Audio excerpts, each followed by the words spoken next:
In the first days of a life, a few cells can still become anything, any tissue, any organ, a whole body. One gene holds them there, poised, undecided, endlessly young. Its finders named it for a Celtic land where no one ever grows old, NANOG. NANOG sits near the top of chromosome 12. It codes a transcription factor, a protein that switches other genes on and off. What it switches on is potential. Hold NANOG high and a cell stays pluripotent, able to become any part of the body, though never the placenta around it. Let it fall and the cell starts to choose. NANOG was found twice in the same month.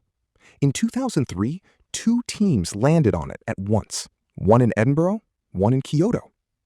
Edinburgh switched it on in mouse stem cells, and they renewed forever, free of the signal they usually need. Kyoto did the reverse. They deleted it, and the embryo never formed its epiblast, the cluster that becomes the body. A cell is not held young by NANOG alone. It works as one of 3. NANOG, OCT4, and SOX2 lock into a circuit, each switching on the others, and the state itself. This is the core of pluripotency. Find these 3 together, and you have found a stem cell. That circuit did something no one expected. In 2006, Shinya Yamanaka ran a grown cell backward, skin into a stem cell, with a short list of factors. His famous 4 did not include NANOG. A year later, a second recipe reprogrammed human cells with a different set. This time, NANOG was in it. A handful of switches can rewind a life. For 20 years, almost all we knew of NANOG in the embryo came from the mouse. The human embryo stayed nearly untouchable. Then, in 2026, a team in Cambridge reached it with a gentler tool. Not the molecular scissors of ordinary CRISPR, which cut both strands and can shatter a chromosome. Base editing rewrites a single letter, chemically, without a cut. The first time anyone read a gene this way in a human embryo. They switched NANOG off in donated embryos and watched. The placenta still formed, the yolk sac still formed, but the epiblast never did. The body's beginning, missing.